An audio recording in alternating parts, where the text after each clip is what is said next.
코로나19라는 게 시작될 때에 이게 뭔지도 몰랐지요. 그런데 시작과 함께 대구에서 신천지 이단 사이비 문제가 크게 부각이 됐습니다. 어마어마합니다. 각 지역에 다 있으니까요. 사실 우리 교회는 거기에 대한 어떤 대응책도 잘 되어 있지 않는 것 같습니다. 표시가 나지 않으니까요. 그리고 코로나19가 끝날 쯤 됐는데 갑자기 JMS라는 한 사이비 교주의 문제가 되면서 거기서도 교회 이야기가 나오고 목사 이야기가 나오고 장로 이야기가 나오고 집사 이야기가 나오는데 왜 이런 것들이 구별되지 않고 섞여서 계속 나오는 걸까 고민을 많이 합니다. 그리고 왜 이런 것들이 교회 이름으로 자꾸 이렇게 세워지는 걸까? 여러 가지 이유가 있겠지만은 분명한 것은 교회의 기능이 제대로 되지 않기 때문에 이런 문제가 계속 일어나는 겁니다. 교회의 기능이 이게 마비가 되는 거지요. 사실 교회의 기능이라는 게 무엇입니까? 여러 가지가 있지만은 오늘 야고보가 그 교회가 지켜야 될 기능 그런 것들을 계속 이야기합니다. 사실 야고보서를 읽다 보면은 상당히 불편합니다. 왜냐하면 우리가 경험하는 것들이고 내가 경험한 것들이니까요. 이 야고보가 얘기하는 이 교회의 문제는 그때만의 교회가 아니라 지금의 교회이기도 하니까요. 소위 그리스도인은 어떻게 살아야 되느냐? 사실 우리는 예수 믿고 복 받자라는 많은 구호를 외쳤고 예수 믿고 은혜 받자라는 많은 구호를 외쳤지만 예수 믿고 이렇게 살자, 예수 믿고 우리는 그리스도인으로 살자, 예수 믿고 제자의 삶을 살자, 이게 사실 굉장히 부담스러운 이야기입니다. 그냥 교인으로 살아가는 것 만족스러울 수 있지요. 그리스도인으로 산다는 것은 책임이 따라요. 이 야고보는 현재 본인 이 교회 공동체에서 당면하고 있는 문제를 계속 이야기했습니다. 가장 첫 번째로 차별의 문제였죠. 돈이 많은 사람들과 가난한 사람들의 문제인데 아마 돈 많은 사람이 그 교회에 큰 영향력을 행사하는 것 같습니다. 그랬더니 교회의 방향이 상당히 세속적 방향으로 가는 것 같습니다. 그리고 돈 없는 자들이 이 교회 공동체 안에서 큰 상처를 받는 거예요. 그들의 오만한 태도 때문에 공동체, 교회의 평화가 깨지는 거죠. 사실 예수님 공생애 때도 그런 말씀을 그렇게 많이 했습니다. 회당에 있다가 옷 잘 입은 사람이 오면 높은 자리에 앉고 별 볼일 없으면 내 발 위에 그냥 앉아 있어라라고 자리 하나 내주지 않는다라는 거거든요. 이 사람의 본성이 비슷해서 그런지 예수님 때나 야고보 때나 지금이나 사실 교회의 기능 가운데 누가 오더라도 이 자리는 같이 앉을 수 있는데 이게 그렇지 않다라는 거예요. 내 자리가 있다는 거죠. 또 하나의 문제가 있었습니다. 이 고린도 교회에는요 이런 문제가 있었어요. 야고보 교회도 마찬가지지만 다 이 초대 교회 때에 먹는 것 갖고 막 상처받고 싸웠습니다. 얼마나 추해요.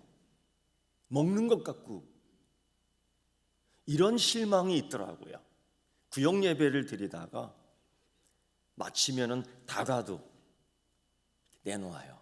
너무 맛있어서 다 먹었습니다. 근데 구역 예배 시간에 꼭 늦게 오시는 분이 있어요.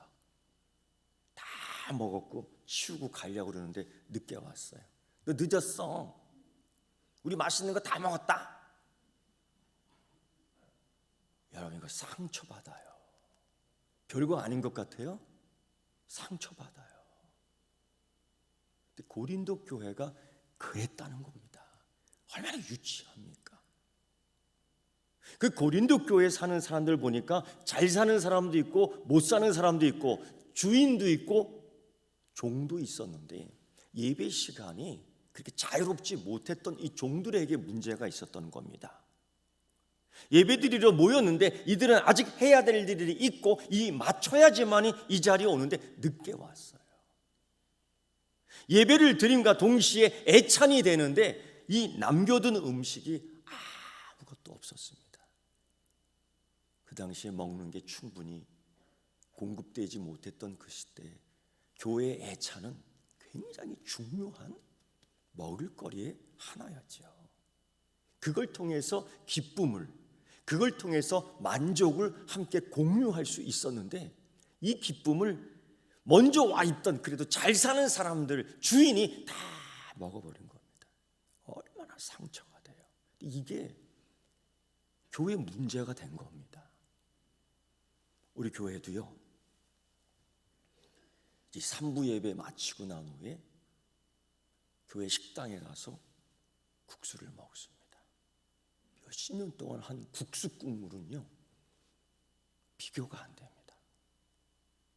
그리고 삶아내는 이 손기술은요 대단합니다.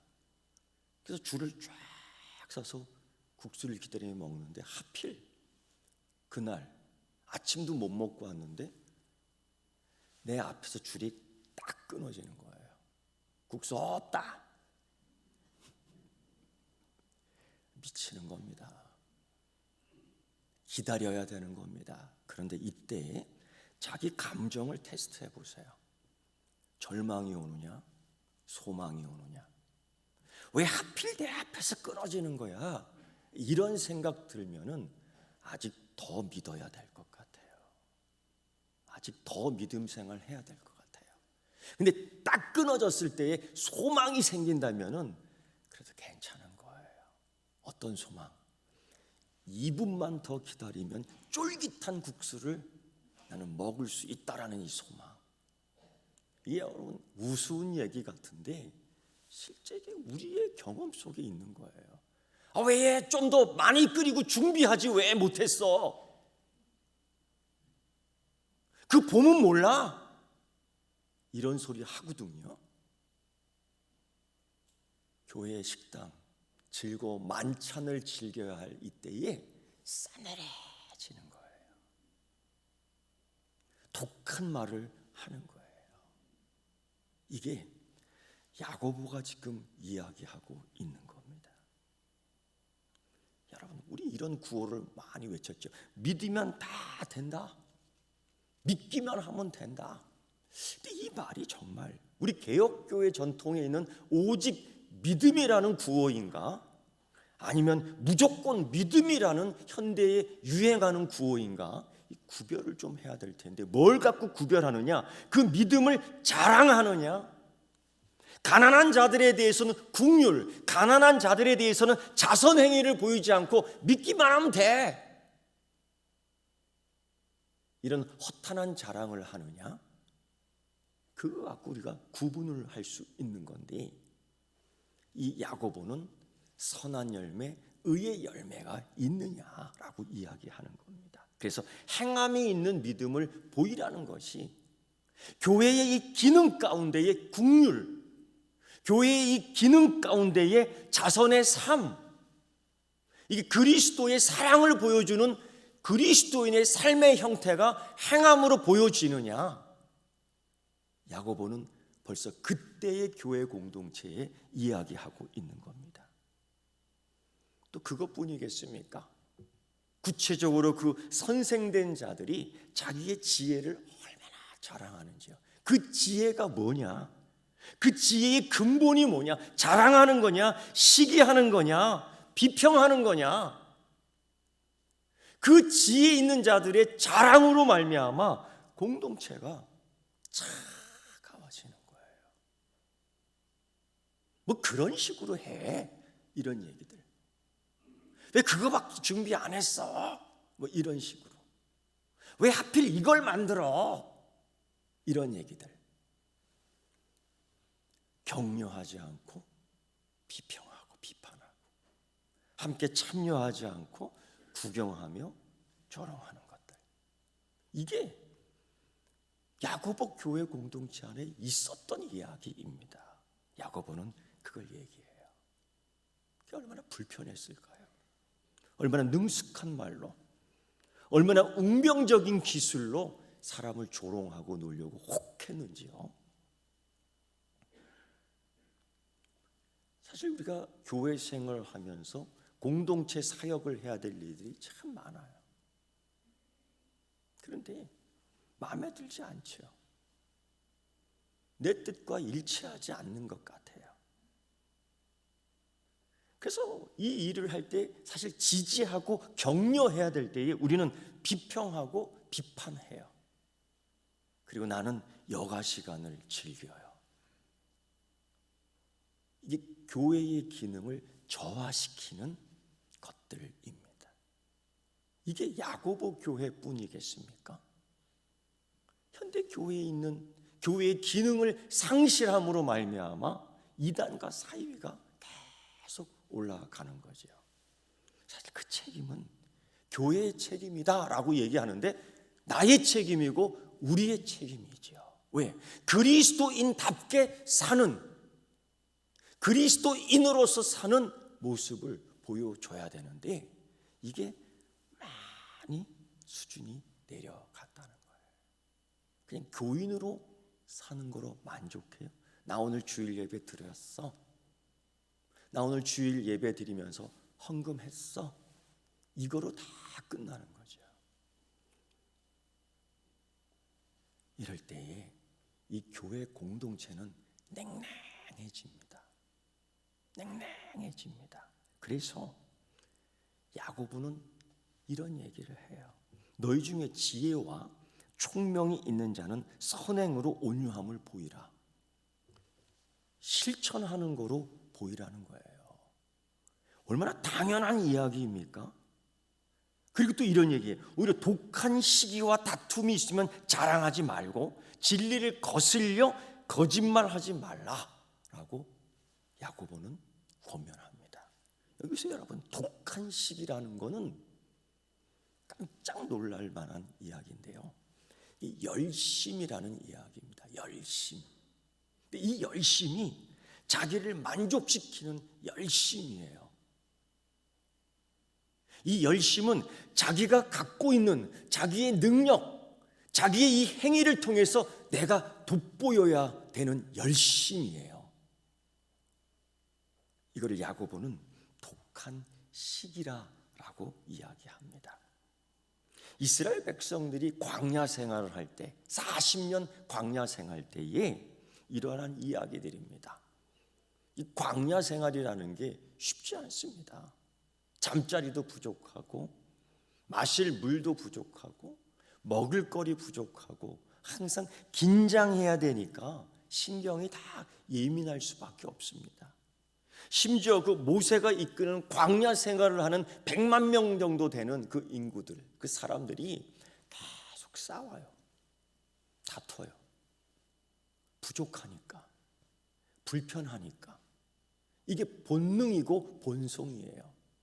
근데 여러분, 거기서 격려하는 사람 정말 찾아보기 힘들어요. 인내하는 사람 정말 찾아보기 힘들어요. 순종하는 사람 참 찾아보기 힘들어요. 왜? 다 힘드니까. 그러면 힘들면 다 그래도 괜찮은 건가?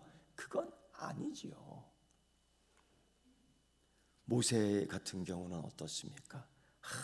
항상 깨어 있어야 되겠고, 모세 같은 경우는 어떻게 했습니까? 항상 미리 준비해야 되겠고, 모세 같은 사람은 어떻게 되겠습니까? 물 걱정해야죠. 음식 걱정해야죠. 잠자리 걱정해야죠. 심지어 이웃들이 다투는데 그 문제 해결해 줘야죠. 아니, 자기들끼리 다퉜으면 자기들이 해결하지 왜 모세한테 오는 거예요? 결국 10부장 50부장, 100부장을 뽑긴 뽑습니다. 해결해 주라고요. 그것뿐이겠습니까? 원수들이 옆에서 뒤에서 달라붙는데 그거 싸워 이겨야지요. 이게 모세의 인생입니다. 이게 모세의 사명입니다. 그래서 그런지 모세가 상당히 힘들어했습니다. 위로받고 싶은 모세가 다른 사람에게 위로받고 싶은 겁니다. 그래서 당시 구스 여인, 아마 이방인이었던 것 같은데요, 이스라엘 공동체 안에 편입이 됐습니다. 그 여자와 결혼을 했습니다. 분명 모세는 이 십보라와 결혼 관계에 있었는데 그때쯤에 이 첫째 부인의 이야기는 나오지 않거든요. 어떻게 됐는지 비밀스럽습니다. 모세가 이 여인과 결혼을 해요. 충분히 이해할 만해요. 재혼한 거예요. 충분히 납득될 만해요. 왜? 정말 위로받고 싶었거든요. 자기의 이 고통을 누군가 이야기해 주고 싶었거든요. 그래서 결혼을 합니다. 그럼 여러분 축하해 줘야죠. 아이 그래 잘했어. 그래도 모세 아침마다 끼니를 만들어줄 부인이 생겼으니 얼마나 좋아요. 모세 옆구리가 터졌는데 그거 꼬매줄 수 있는 부인이 생겼으니까 얼마나 좋아요. 잘했어. 축하해주고 이해해주고 격려해주고 후원금 좀 주고 얼마나 좋아요. 그래야 되는 거 아닌가요? 그런데요, 가장 축하해야 할, 가장 축복해야 할, 가장 격려해야 할, 가장 이해해 줘야 될 가족들이 더 난리를 치는 겁니다. 가족들이 그 결혼을 반대하는 겁니다. 가족들이 모세에 대해서 그렇게 비난을 하는 겁니다. 특히 미리암이요. 시누이가 되는 거겠지요. 그러면서 미리암과 아론이 얼마나 독한 시기와 다툼으로 모세를 비방하는지요. 그래서 민수기 12장 1절부터 2절의 말씀을 보면은 비방했다라는 분명한 이야기가 있습니다.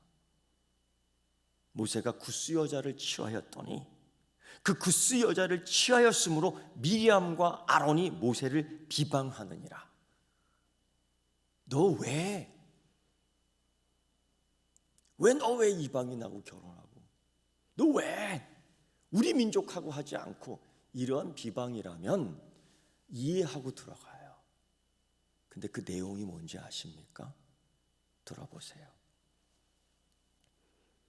여호와께서 모세와만 말씀하였느냐, 우리와도 말씀하지 아니하셨느냐 하매, 모세에게 비방한 내용입니다. 미리암과 아론의 이야기를 보면 틀린 얘기는 없는 것 같습니다. 여호와께서 모세와만 말씀하십니까? 여호와께서 모세와만 말씀하십니까? 아니지요. 하나님이 목사하고만 얘기합니까? 아니지요. 집사님하고도 이야기하는 줄 알고 있습니다. 이게 정상적인 신학이고 말씀 이야기입니다. 그래서 미리암이 이런 얘기합니다. 우리와도 말씀하지 아니하느냐. 이게 틀린 소리입니까? 맞는 신학적 이야기입니다. 이거 모세에게 했던 이야기예요. 틀린 얘기 아닌 것 같습니다. 여러분도 맞는 이야기라고 확신합니까? 아멘이라고 하신 분 계셔요? 조심해야 될 것 같은데요. 그런데 이 모세에게 이야기한 이야기를 여호와께서 이 말을 들으셨더라 얘기해요. 민수기 12장 1절부터 2절 말씀입니다. 왜 모세에게 했는데 왜 하나님이 들으십니까? 모세가 들었더라라고 해야 되는 거예요. 근데 이 이야기를 하나님이 들었다. 여러분, 문제는 그 말이 맞아요. 신학적으로 틀린 거 없어요. 하나님은 모세에게 이야기하고, 하나님은 미리암에게도 이야기하고, 아론에게도 이야기합니다. 그런데 이 합법적 신학 지식을 묘하게 변질시켜요. 이게 거짓말이라는 겁니다. 이게 독한 시기와 다툼, 혼란을 일으키는 거짓말이라는 거예요. 이게 독한 시기에서 나오는 겁니다. 뭐냐? 여호와께서 모세에게만 말하느냐? 이건 자기가 만든 거짓말이에요. 우리에게도 말씀하느니라 맞는 얘기예요. 이런 구별을 하겠습니까? 할 줄 알아야지요. 이걸 이 아론의 이야기, 미리암의 이야기, 신앙을 바탕으로 합법적으로 진리를 이야기하는 것 같지만 거짓말이에요. 이거를 여호와 하나님이 들으신 거예요. 그래서 놀랍게도 미리암을 부릅니다. 아론을 부릅니다. 장막 앞으로. 모세를 통해서 부르지 않아요. 중보자 모세를 통해서 부르지 않습니다. 네 말대로 직접 불러요. 너에게도 내가 얘기해 불러요. 여러분, 그 때에 얼마나 미리암과 아론이 의기양양했을까요? 보라니까 하나님이 나에게도 말씀하셔서 나 여기 성막 앞에 왔다. 하나님이 나에게 말씀하셔서 나 지금 성막 앞에 와 있다. 이렇게 생각했을 것 같아요. 근데 너를 통해서 나를 부르지 않았다. 얼마나 의기양양했을까요? 그런데 하나님께서 성막으로 미리암과 아론을 부르시고 이 말씀을 하세요. 민수기 12장 6절부터 8절의 말씀인데요. 내 말을 들어라. 신명기 6장에서도 쉐마, 이스라엘아 쉐마, 들어라. 선지서에서도 이 백성들아 들어라, 청종하라. 이건요 하나님이 결정했다는 뜻이에요. 하나님이 결정했습니다. 그러니까 들으라 할 때에 이거 좀 심각하게 받아들여야 되는 거예요. 의기양양했습니다. 나에게도 하나님이 말씀해 주셨어. 모세만 아니야. 오늘 모세의 중보를 통해서 내가 온 거 아니야. 여기 왔어. 하나님께서 말씀하십니다. 선지자들도 있었는데 내가 선지자들에게 환상으로 꿈으로 말하기도 했다. 알려줬다. 그러나 모세에게는 그렇게 하지 않았다. 그는 꿈으로 말해주지 않았다. 환상으로 말해주지 않았다. 그는 온 집에 충성하는 자다. 나는 그와 대면해서 얘기했다. 은밀한 말로 하지 않았다. 또 모세는 여호와의 형상을 보았다. 너는 어찌하여 내 종 모세를 비방하기를 두려워하지 않느냐. 청천벽력 같은 이야기를 미리암과 아론에게 한 겁니다. 여러분, 다 좋아요. 여호와의 형상을 보았습니까? 여호와의 형상을 봤다고 자랑할 수 있겠습니까? 모세는 봤어요. 그거 떠들며 자랑하지 않았어요. 결과 미리암의 피부는 절반이나 썩어버렸습니다. 그의 독한 시기, 다툼의 말, 비방의 말로 인해서 하나님이 증명하셨고 그는 독한 피부로 독하게 피부가 썩어버렸습니다. 이 모습을 본 아론은 비통하며 통곡을 합니다. 그리고 더 이상 이 공동체에 들어있을 수 없기 때문에 이 진 밖으로 격리시킵니다. 7일 동안. 무슨 일이 그동안 있었겠습니까? 7일 동안. 이스라엘의 광야교회, 광야공동체는 하나님이 준 젖과 꿀이 흐르는 축복의 땅으로 7일이 늦어집니다. 더 이상 갈 수가 없어요. 굉장히 이 광야교회는 혼란스러웠던 겁니다. 이 한 사람 때문에, 이 한 사람의 독한 시기와 다툼과 비방 때문에 하나님의 뜻에 맞는 앞으로를 할 수 없고 멈춰 서야 됐다는 거예요. 교회가 그렇다면 교회는 부흥하기 쉽지 않습니다. 교회는 부흥이 힘듭니다. 그래서 야고보는 뭐라고 얘기하냐면요, 이 독한 시기와 다툼은 분열과 상처와 격리와 도태만을 남긴다라고 얘기해요.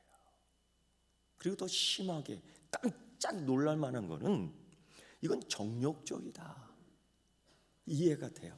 우리가 익히 들어오는 성경을 읽다 보면 이런 용어를 들어요. 익숙해요. 정욕적이다. 아, 예, 그래. 그런데 깜짝 놀랄 만한 건 뭐냐? 이건 귀신의 것이다. 아론은 대제사장입니다. 근데 귀신의 것이다. 우리는 그리스도인입니다. 근데 귀신의 것을 갖고 있다라는 거예요. 우리가 알기로 나는 성령 충만하다라고 얘기할 수 있는데, 나는 믿음이 있습니다라고 얘기할 수 있는데, 야고보는 이 독한 시기와 다툼이 있는 너는 귀신의 것을 가지고 있다라는 충격적인 이야기를 합니다. 이거는요, 교회 문을 마귀에게 열어주는 것과 다르지 않은 거예요. 교회의 기능이나 교회가 이 악한 영에 대한 면역력이 점점 떨어지고 낮아지는 거예요. 야고보는 그 얘기를 지금 하고 있습니다. 여러분, 독한 시기가 뭡니까? 야심이고 다툼 같은 겁니다. 독한 시기가 뭡니까? 언제나 다른 사람들은 재산이나 기회에서 자신보다 앞서면 안 된다는 생각을 하고 있어요. 믿음 생활도 나보다 앞서면 안 돼. 하나님 만나는 것도 내가 더 많이 만나야지. 이런 독한 시기, 다툼이 미리암과 아론뿐 아니라 야고보 공동체에서도 소위 지혜에 있다라는 자들이 놀라운 응변력을 얘기해서 진리를 거스리는 거짓말을 했던 겁니다. 이 단순히 그냥 비방이 아니에요. 진리를 거스리는 거짓말이라는 거죠. 오죽했으면 하나님이 증명했을까요? 여러분, 우린 가끔 비난하는 사람들을 보면은 자신의 권리를 위해 상대방을 끌어내려 싸워요. 가끔 학문의 세계에서도 그렇더라고요. 제가 경험해 보니까 그걸 엉터리예요 이러면서 얘기를 해요. 그걸 엉터리입니다. 그러면서 자기의 논리를 쭉 얘기해요. 근데 그 교수님이 딱 지적하더라고요. 그렇게 발표하지 말아라. 상대방을 비방하고 깎아내린 다음에 자기가 옳다는 걸 증명. 이건 아주 저급한 논리 방식이에요. 세상에서의 학문도 그렇게 안 해요. 그냥 정치 세계에서나 손가락질하며 호통을 치는 허탄한 자랑을 하는 거지. 우리 사회가 그런 걸 보고 배우는 거예요. 이 세상적 가치관을 가지고 교회에 와서 흉내내는 거예요. 세상에 거짓된 이 교사가 교회에 와서 그런 논리를 피는 거예요. 그러니 교회가 싸늘해지는 거죠. 그러니까 이단이 생기는 거예요. 교회 기능이 떨어지니까, 교회의 따뜻한 기능이 차가워지니까, 교회에 연합하는 기능이 허실허실해지니까 이단이 생기고 사이비가 생기는 거예요. 이 교회의 책임입니다. 여러분, 그런데 야고보는 이거는 귀신의 것이다 라고 얘기하는데 너무 충격적이에요. 내가 그리스도인이라고 생각했는데 내가 귀신의 것을 갖고 있어? 생각해 봐야 됩니다. 내 변론과 내 주장이 교회를 혼란케 했는가? 생각해 봐야 되는 겁니다. 정말 하나님께서는 야곱에게 말씀하셨는가? 미리암에게도 말씀하셨습니다. 생각해 볼 문제입니다. 그런데 여러분, 귀신의 재능이라는 게 뭡니까? 하나님의 구원의 역사를 계속 방해하는 거 아니에요. 하나님의 구원의 역사의 시간을 자꾸 이게 딜레이, 연기시키는 거 아니에요. 이런 면에서 미리암과 아론은 큰 역할을 감당한 겁니다. 7일 동안 그냥 머물게 했으니까요. 교회에 평화를 심지 못하고 굉장히 큰 혼란을 일으켰으니까 미리암과 아론은 큰 역할을 한 겁니다. 야고보는 이런 것들이 귀신의 것들이라는 것입니다. 그런데 여러분, 우리가 방치할 수는 없어요. 야고보는 4장에서 귀신과 싸우라고 권면합니다. 예수님도 제자들을 파송할 때에 그 귀신의 능력들을 제어하고 이길 수 있는 힘과 능력을 주신 줄 믿습니다. 우리도 영적 싸움, 영적 대결에 있어서 예수의 이름을 두고 싸우지 않습니까? 그런 경험들이 있어. 어떤 사람은 찬송을 열심히 하고요, 어떤 사람은 말씀을 보면서 그냥 일려주고요. 영적 싸움의 모든 부분 가운데 하나. 근데 야고보는 지금 무엇을 이야기하고 있는 걸까요?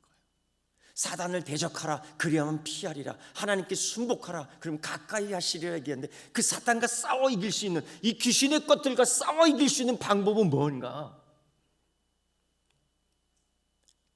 다른 어떤 것이 아니라 겸손입니다.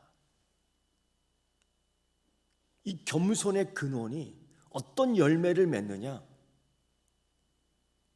성령의 열매를 사도 바울만 말한 것이 아니라 야고보도 이야기하고 있습니다.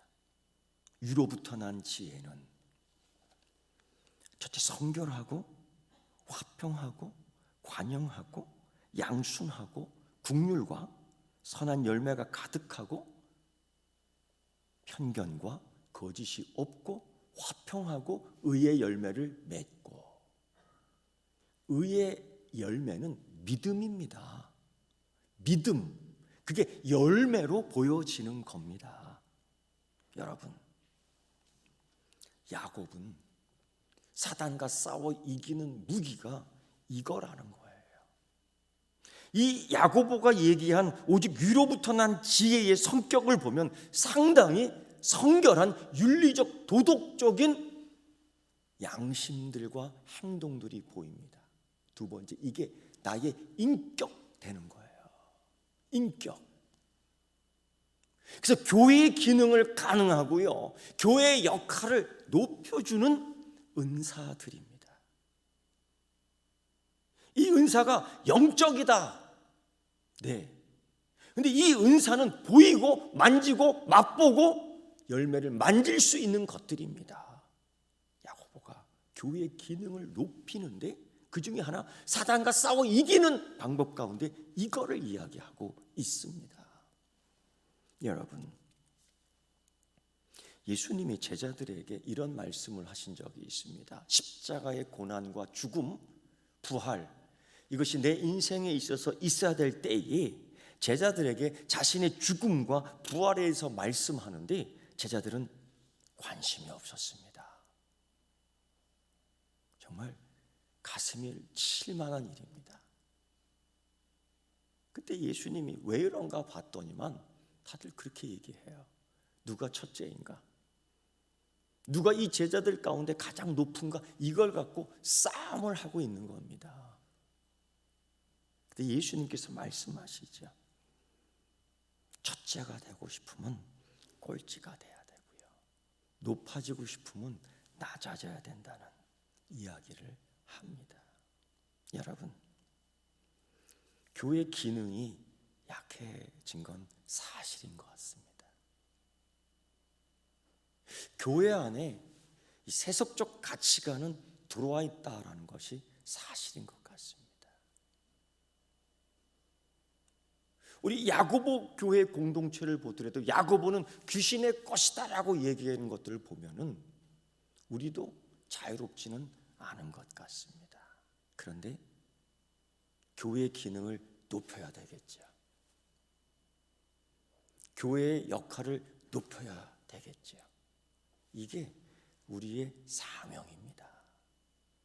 이 그리스도인 된 우리가 이 서귀포 교회에서 해야 될 역할입니다. 그럴 때에 이 이단과 사이비와 싸워 이길 수 있는 능력이 있는 거죠. 사랑하는 성도 여러분, 사순절 기간이지 않습니까? 저도 여기서 사순절 이야기하고 장로님 사순절에 대해서 기도하고, 그런데 열매가 있어야죠. 열매가 보여줘야지요. 사랑하는 성도 여러분, 십자가, 예수님의 십자가만 이야기하는 것이 아니라 나의 십자가를 이제 보여줘야지요. 이게 이 시대 말세라고들 많이 이야기합니다. 전염병과 산불과 홍수와 기근과 전쟁, 세계 곳곳에서 이 땅에서도 없는 게 없을 정도로 이미 말세지요. 이때에 우리 예수 잘 믿는 그리스도인 되어야 되지 않겠습니까? 아멘이십니까? 예.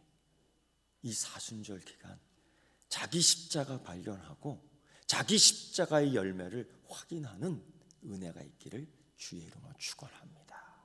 기도하겠습니다. 하나님 아버지, 하나님께서 주시는 믿음, 소망, 사랑을 가지고 지금까지 살았습니다. 하나된 공동체 만들기 위해서 수고를 아끼지 않았습니다. 이때에 혹시나 사단이 가라지를 우리 밭에 뿌리는 것은 아니었는지 뒤돌아보게 하시고, 내 열심은 독한 시기가 아니었는지 성찰하게 하시고, 나의 권위가, 나의 권세가 다툼이 되지는 않았는지 하나님 깊이 생각하게 하여 주옵소서. 하나된 공동체를 만들기 위하여 수고를 아끼지 아니했던 주의 성도들을 위로하여 주시옵시고 강건케 하시며 복되게 하여 주시옵소서. 예수님의 이름으로 기도드리옵나이다.